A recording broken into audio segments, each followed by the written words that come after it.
Boa noite, gente! Bem-vindos uma vez mais a Correndo pelo Mundo. Nessa noite, a gente vai conhecer uma das minhas cidades favoritas no mundo, a cidade de São Paulo. Assim como o Brasil, é marcada pela mistura de diferentes povos que somaram suas heranças para hoje formar a identidade do povo paulistano. Atualmente, são mais de 70 países que deixaram sua marca na arquitetura, culinária, esportes e em muitos outros aspectos da cidade.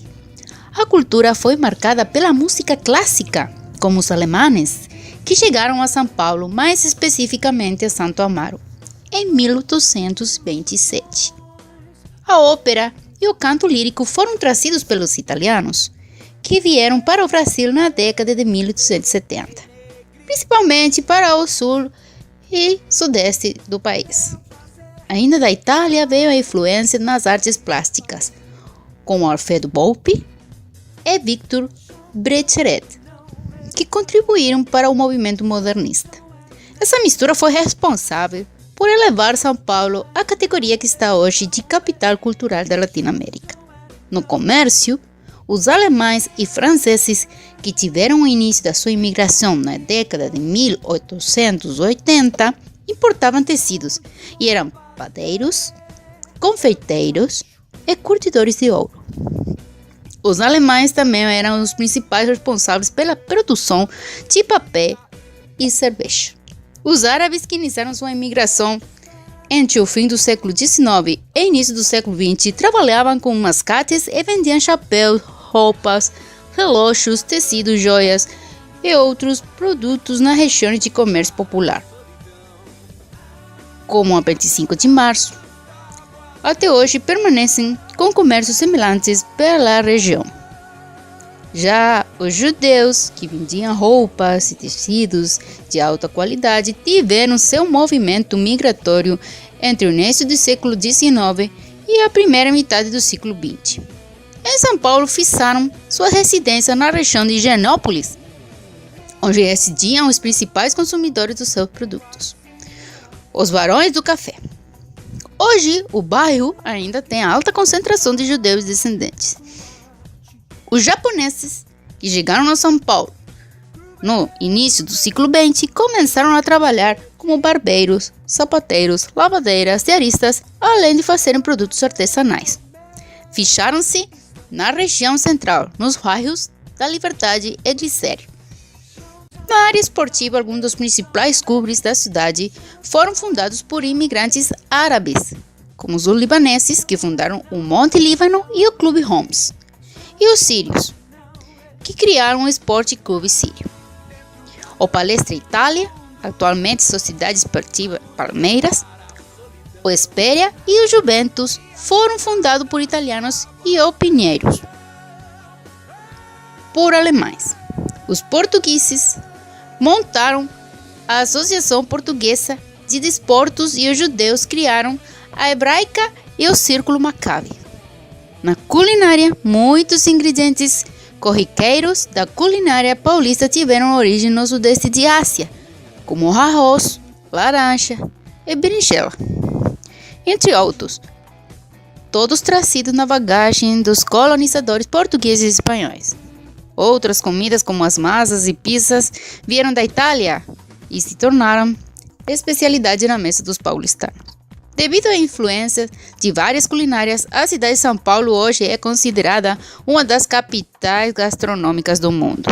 Hoje, São Paulo se tornou exemplo de hospitalidade para outras cidades brasileiras e de outras partes do mundo. Diferentes culturas, hábitos, religiões e tradição foram trazidos com os primeiros imigrantes e se incorporaram à vida do povo nascido aqui, que convive harmoniosamente com aqueles que escolheram São Paulo para chamar. No processo de instalação em terras brasileiras, Portugal tive que superar diversos empecilhos na formação das regiões economicamente produtivas. Para isso, contou com a iniciativa de representantes do seu projeto, de índios que auxiliavam no reconhecimento do território e da própria Igreja Católica, que participou ativamente no desenvolvimento dos primeiros centros de colonização. Os bandeirantes foram os homens que no início do processo de colonização foram usados pelos portugueses como objetivo de lutar contra indígenas rebeldes e escravos fugitivos. Eles saíam de São Paulo e São Vicente e dirigiam-se para o interior do Brasil, utilizando o rio Tietê como um dos principais meios de acesso. O nome com o qual ficaram conhecidos devido ao nome dado às expedições: entrada ou bandeiras. Os primeiros jesuítas chegaram ao Brasil em 1549, com a missão de evangelizar os indígenas e educar e confortar espiritualmente os colonos e cristãos europeus que deram início ao processo de colonização do Brasil. Deve-se aos jesuítas a fundação de importantes vilas e cidades em torno das missões. Práticas religiosas que têm como objetivo fundamental a propagação do cristianismo entre povos não cristãos. Em 25 de janeiro de 1554, eles, liderados por José de Anchieta, realizaram uma celebração eucarística de inauguração do Colégio dos Jesuítas, num espaço que depois se tornaria conhecido como Pátio do Colégio. Assim é fundada a cidade de São Paulo. Hoje, o Pátio do Colégio é um complexo histórico-cultural religioso pertencente à Companhia de Jesus e tem se tornado uma referência na preservação da memória histórica acerca das origens da cidade de São Paulo. A produção cafeeira está diretamente ligada ao desenvolvimento da cidade de São Paulo. O grão chegou ao Brasil no século XVIII, trazido da Guiana Francesa, depois de passar pelo norte do país, sendo Belém o primeiro local. O cultivo de café chegou às regiões sudeste e sul do país. Com condições climáticas favoráveis, o Ouro Negro encontrou condições propícias no oeste do território paulista. Terra roxa, comunicação e fácil escoamento pelo Porto dos Santos. Foi em 1817 que a capital teve a primeira fazenda cafeeira no Vale do Rio Paraíba do Sul. Durante os séculos XIX e XX, o café foi a principal base econômica da capital e do Brasil. A produção cafeeira trouxe um cenário favorável para investir na construção de portos, ferrovias e em atividades ligadas à indústria e ao desenvolvimento do comércio interno. O ciclo do café contava com a mão de obra escrava oriunda do tráfico negreiro da África, com a assinatura da Lei Eusébio de Queiroz, de 1850, que colocava fim ao tráfico negreiro no Brasil. Os latifundários começaram a empregar imigrantes. Ainda na década de 1850, os fazendeiros empregaram imigrantes da Alemanha e da Suíça. Depois, ocorreu uma intensa migração italiana, decorrente dos conflitos da unificação do país, que se concretizou em 1870. Mas foi em 1880 que o processo migratório se intensificou. Isso porque o governo de São Paulo começou a pagar as despesas da migração e a investir na construção da hospedaria do imigrante, que foi inaugurada em 1885, no bairro de Obras. Assim, até o século XX, São Paulo empregou mão de obra imigrante da Europa e do Japão. Os produtores do grão reuniam grande quantidade de capital e investiam na própria produção cafeeira, na vinda de espetáculos para o Brasil e na construção de majestuosas casas. Os barões do café, como eram chamados, passaram a construir suas casas na cidade, entre a propriedade rural e o Porto de Santos, destacando-se as localizadas na Avenida Paulista. A arquitetura se inspirava principalmente na França e também em outros países europeus. Aos poucos, obras como a do Viaduto do Chá, em 1892, e da Estação da Luz, em 1902, interligavam os pontos da capital.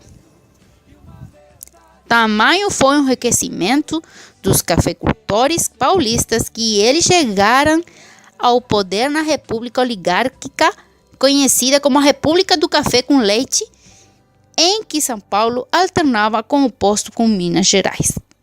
A crise na produção veio em 1929 com a queda da Bolsa de Nova York, mas o Brasil se recuperou e até hoje é considerado o maior produtor mundial. A cidade de São Paulo pode ser considerada uma das precursoras do movimento artístico-cultural que questionava as condições brasileiras, um país arcaico e moderno, e que durou de 1967 a meados de 1969.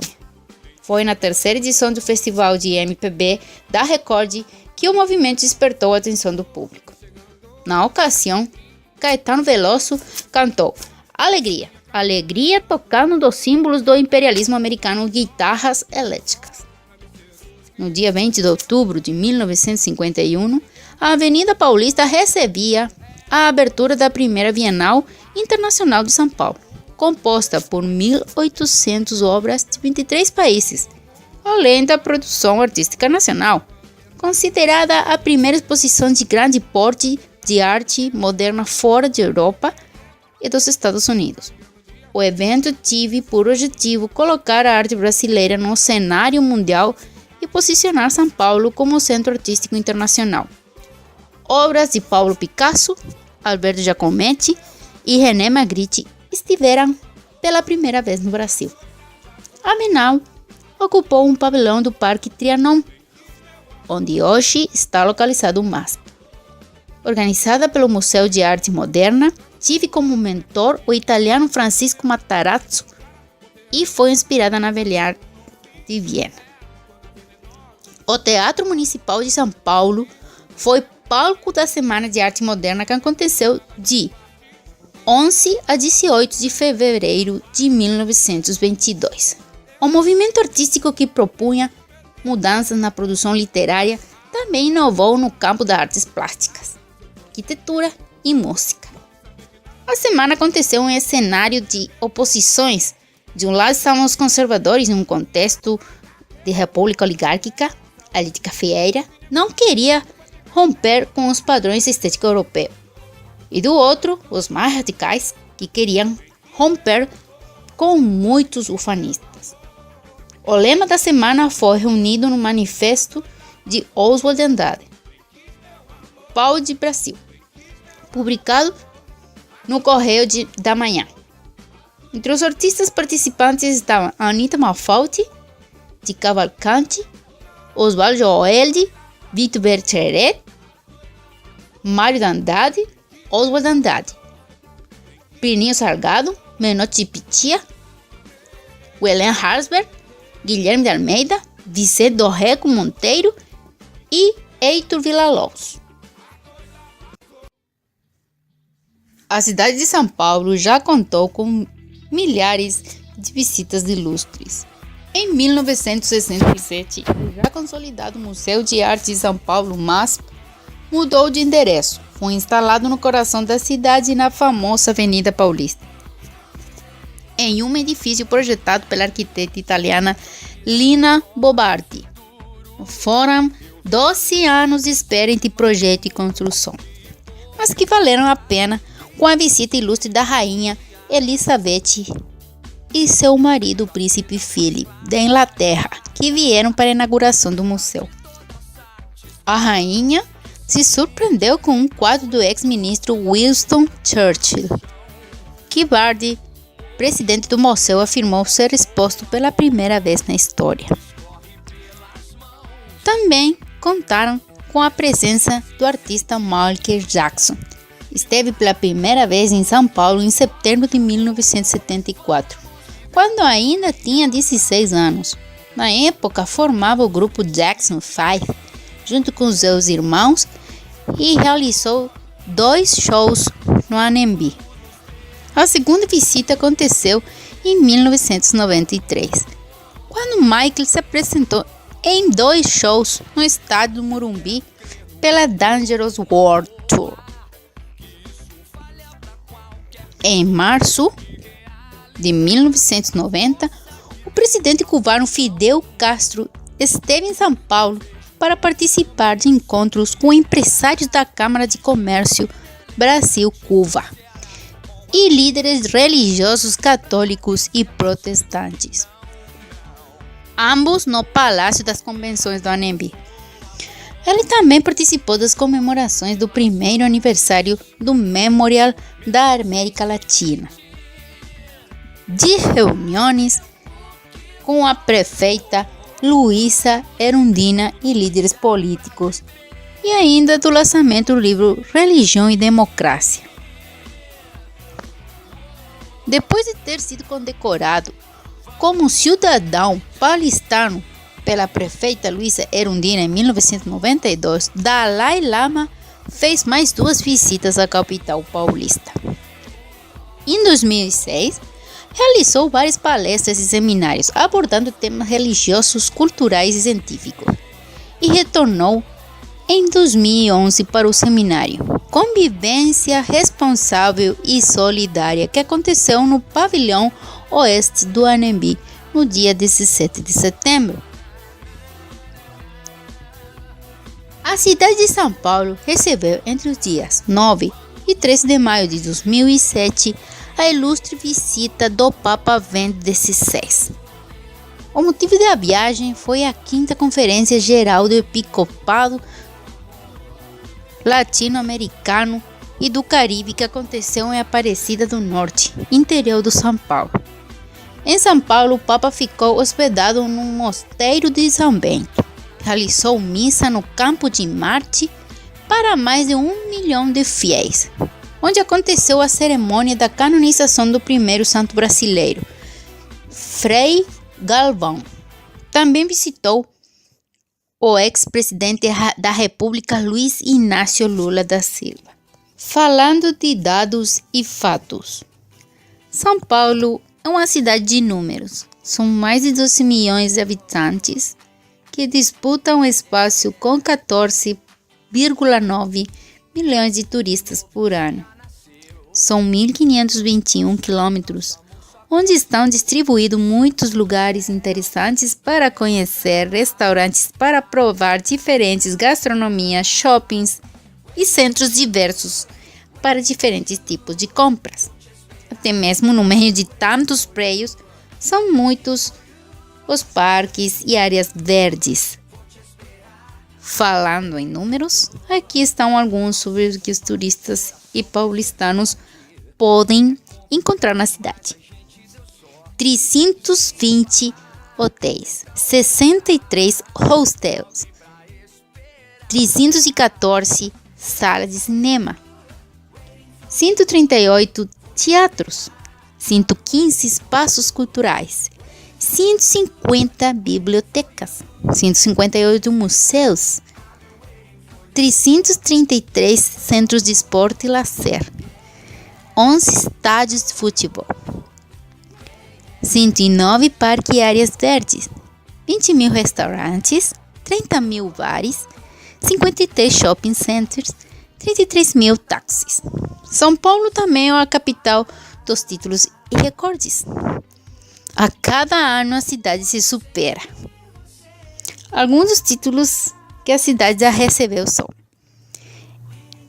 é o 5º melhor destino brasileiro, é o principal destino da América do Sul até 2017, é a cidade que mais recebe eventos internacionais no Brasil, está no lugar número 11 no melhor restaurante do mundo, tem o melhor hospital da América Latina, que é o Hospital Israelita Albert Einstein, tem a melhor universidade da América Latina, possui um aeroporto entre os melhores da América do Sul, é o primeiro destaque latino-americano entre os BRICS em competitividade global, marca de cidade mais valiosa do país, única da América Latina entre as 20 melhores cidades do mundo para iniciar um empreendimento, é a 4ª melhor vida noturna no mundo, única da América Latina no ranking Top 10 Major American Cities of the Future, e a primeira cidade da América Latina no ranking da metrópoles globais mais influentes. Parque da Aclimação, adquirido pela prefeitura em 1939 e tombado em 1986 pelo Conde Pat, oferece diariamente das 6 às 22 horas diversas opções de lazer e entretenimento aos transeuntes dos bairros da Liberdade e Paraíso, no centro de São Paulo. Chamado antigamente de Jardim da Aclimação, o local foi sede do primeiro zoológico da cidade no final do século XIX e chegou a acolher Maurício, um urso polar do Polo Norte, o camelo gaçar, uma sucuri, um peixe elétrico do Amazonas e hienas africanas, segundo jornais da época. A ideia do zoo, criado em 1872, surgiu do médico, fazendeiro e político paulista Carlos Botelho, inspirado no Jardim da Acclimatation, em Paris, na França. Atualmente, o parque abriga um lago, uma concha acústica, jardim japonês, com espelho de água, aparelho de ginástica, pista de Cooper e caminhada, além de playgrounds infantis, paraciclo, campos de futebol, voleibol, basquetebol e Wi-Fi. Em 112 mil metros quadrados de área verde, são registradas no parque cerca de 85 espécies de fauna, sendo 65 aves como garça, quero-quero, João de Barro, sabia laranjeira, martim pescador e chopin. Sua vegetação é composta por bosques implantados, áreas ajardinadas com espécies nativas e exóticas. Entre elas, guanandi do litoral, jabuticabeira e jacarandá mimoso, além de um extenso eucaliptal. Quem deseja, sempre que se fala no Parque da Independência, ligamos o local ao Museu Paulista, que também é conhecido por Museu do Ipiranga, que atualmente está passando por reformas por questões de segurança. O processo de restauro está sendo executado por diversos especialistas em arquitetura e o museu deve reabrir somente em 2022. Porém, há diversas atividades para fazer por lá. O jardim por si só já é lindíssimo e vale a pena fazer um passeio somente para admirar. O parque está dividido em duas áreas separadas pela Rua dos Patriotas, onde aos domingos acontece uma feirinha de artesanato e também tem barracas de comidinhas de rua. Na parte onde está localizado o museu, o jardim, muito bem cuidado, inspirado no estilo francês, chama a atenção pela sua beleza e vale muito a pena uma parada para dar uma foto do jardim, que tem a vista para a construção do edifício do museu. Durante os fins de semana, muitos casais vão ao parque para tirar fotos após a cerimônia do seu casamento, pois o cenário é inspirador. No parque existe um espaço para playground e também possui bebedouros, sanitários, pistas de Cooper, aparelhos para ginástica, área de piquenique e também tem Wi-Fi livre. Nesse local, várias pessoas fazem seus treinamentos de corrida, como faço eu, ou simplesmente passeiam com seus animais de estimação, pois nesta área não é permitido o trânsito de bicicleta, patins ou skates. Da Rua dos Patriotas, acessamos a outra parte do parque, a Praça do Monumento, onde está localizado o Monumento à Independência, o Riacho de Ipiranga e a Casa do Grito. Nesta área, a prática de skate é predominante, pois há um ótimo espaço para essa atividade. Também são permitidas bicicletas, patins e patinetes no local. Os gramados também convidam a um piquenique ou somente a um banho de sol cheio de preguiça. Esse é o local onde ocorreu um importante momento da história do Brasil, a proclamação da independência, o que torna a visita ainda mais interessante.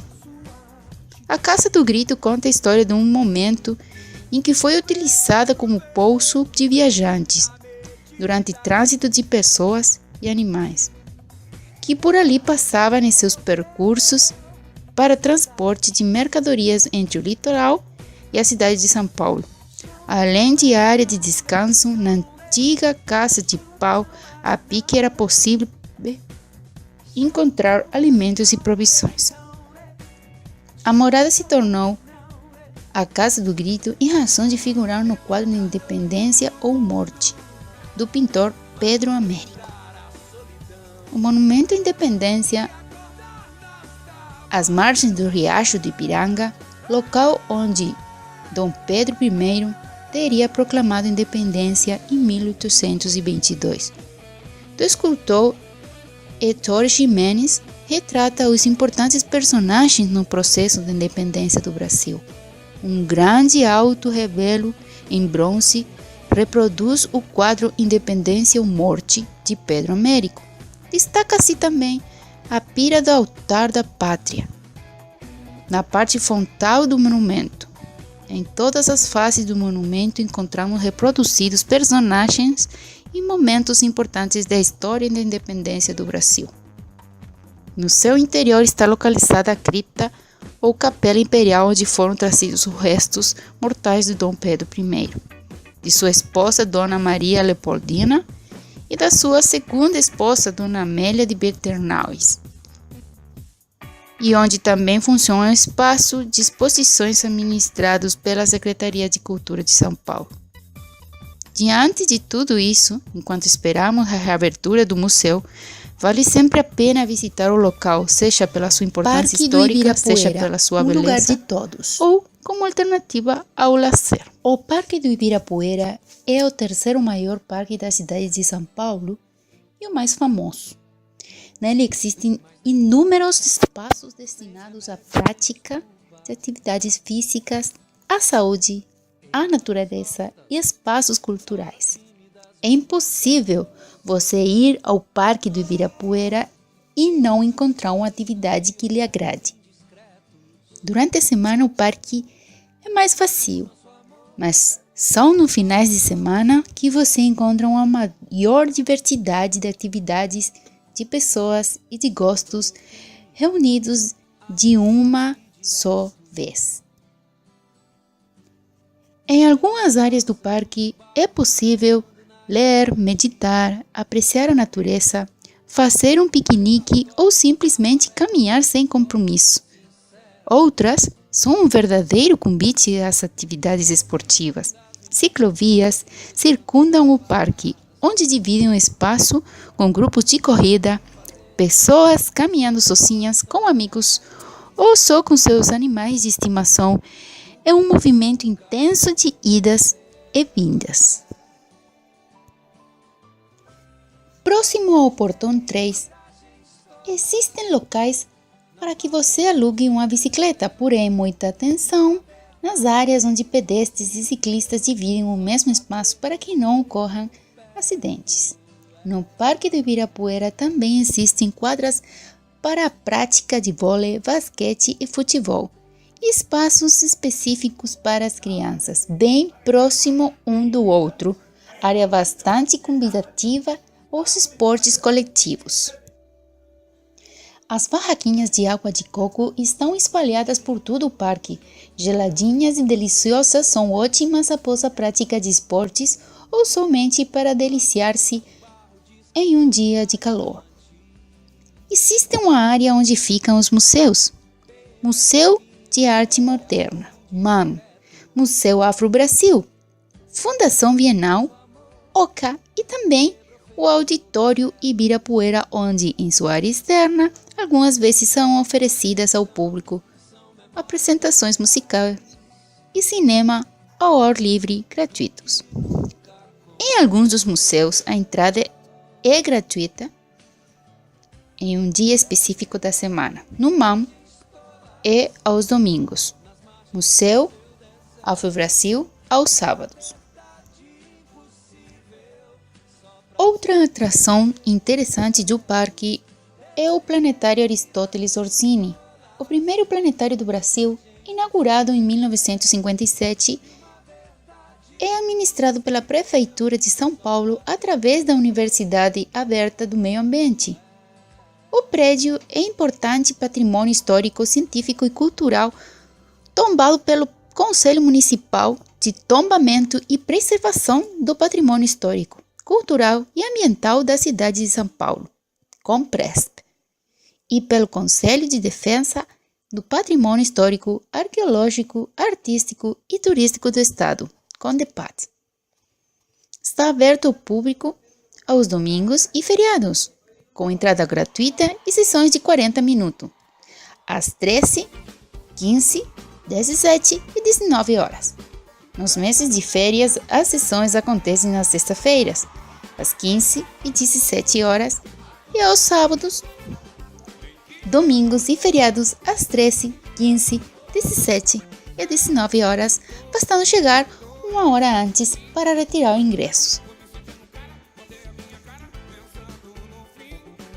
O pavilhão japonês é um local do parque bastante conhecido pela sua beleza. Lá você poderá relaxar e conhecer um pouco da cultura japonesa e, se desejar, pode alimentar as carpas com a ração que é fornecida lá mesmo. Na marquise do Parque do Ibirapuera, as pessoas costumam praticar e aprender atividades com skate e patins. E, aos finais de semana, o local abriga uma feirinha de artesanato. O Ibirapuera também é o local escolhido por grupos de prática de meditação e outros grupos com diversas finalidades, como dança, circuito funcional de ginástica, yoga e outras atividades que fazem do parque uma área onde é possível agradar a todos ao mesmo tempo. Espalhadas pelo parque estão obras de arquitetura, além de espaços destinados exclusivamente à natureza, como o Viveiro Manequinho Lopes, e espaços específicos a determinadas atividades, como o Bosque da Leitura. O Lago de Ibirapuera e a natureza exuberante completam o cenário maravilhoso deste lugar mágico. Na área externa, no contorno do parque, estão alguns dos cartões postais de São Paulo, os monumentos às bandeiras e o obelisco, lugares ótimos para uma foto. O parque também fica aberto durante a noite e, por ficar mais vazios nesses horários, é preciso ter atenção com a segurança. Muitas vezes ocorrem shows e mostras de cinema após as 20 horas. Também é preciso ter atenção ao horário de fechamento dos portões. Alguns fecham mais cedo. E muitas vezes, quem não conhece bem o parque fica um pouco perdido e sem informação. Confira o horário de fechamento dos portões. Portões 2, 3, 5 e 10, das 5 às 0 horas. Portões 4, 6 e 9, das 5 às 22 horas. Portões 7, 8 e 9, das 6 às 20 horas. Portão 7A, das 7 às 17 horas. O funcionamento do Parque do Ibirapuera é das 5 horas à meia-noite. Não deixe de visitar de São Paulo, e boa também diversão. cumpre uma missão nobre e importante, podendo ser chamada de novo ponto cultural da cidade, pois em sua extensão espalham-se vários centros culturais. Os recém-inaugurados Japan House e Instituto Moreira Salles, instalados nos dois extremos da avenida, iniciam e encerram esse novo polo da Paulista, delimitando assim com muita eficiência a avenida mais charmosa da cidade de São Paulo. Percorrendo a avenida de ponta a ponta, nosso tour começa na Japan House, inaugurada em maio desse ano, que vem realizando importantíssimas exposições, além de cumprir o papel de difundir um intercâmbio entre Brasil e Japão.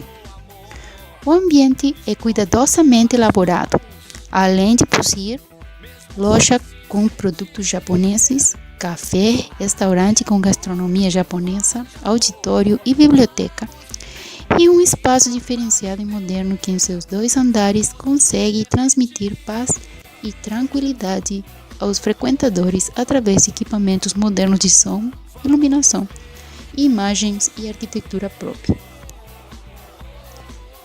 Não há como não se envolver com a energia presente no local. As exposições provocam reflexões e proporcionam uma perfeita integração entre o interior e a sensibilidade do frequentador. A Japan House fica no número 52 da Avenida Paulista, funciona de terça a sábado das 10 às 22 horas e nos domingos e feriados das 10 às 18 horas. A entrada é grátis.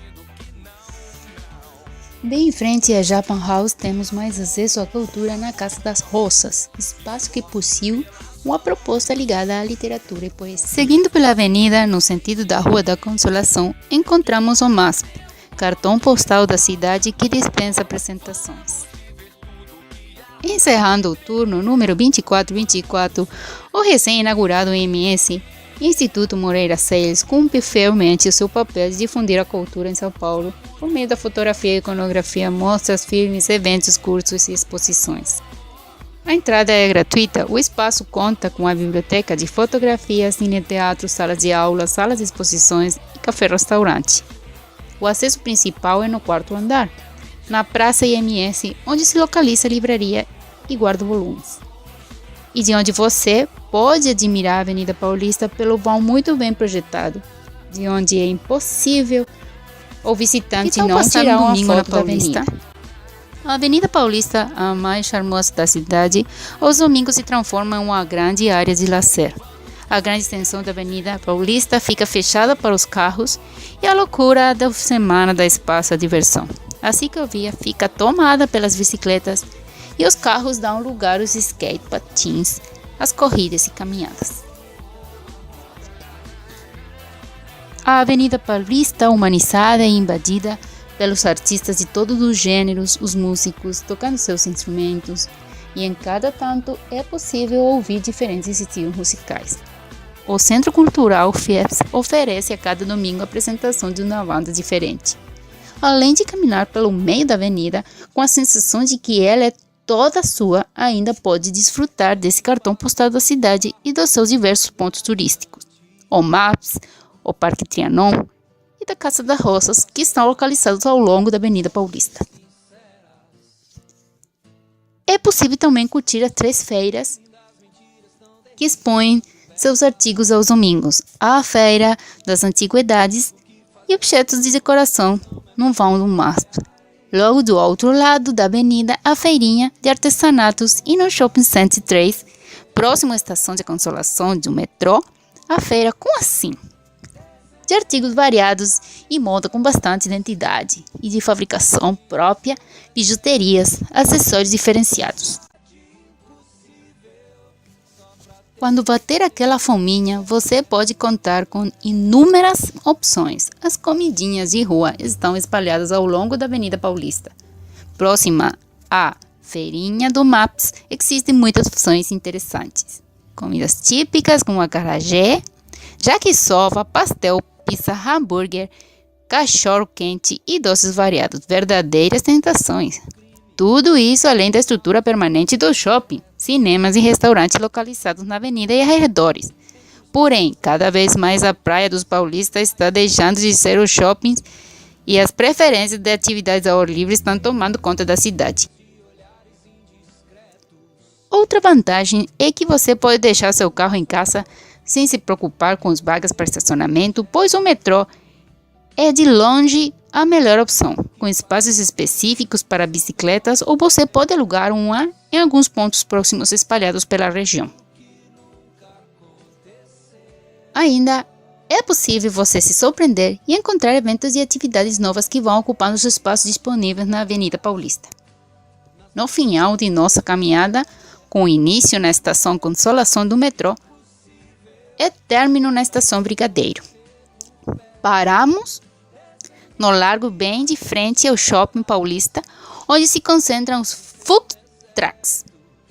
Com opções deliciosas e diferenciadas, a pedida foi um shopping bem geladinho, porque, ao final, ninguém é de ferro. E aí, gostou? Corre para a Avenida Paulista no domingo e está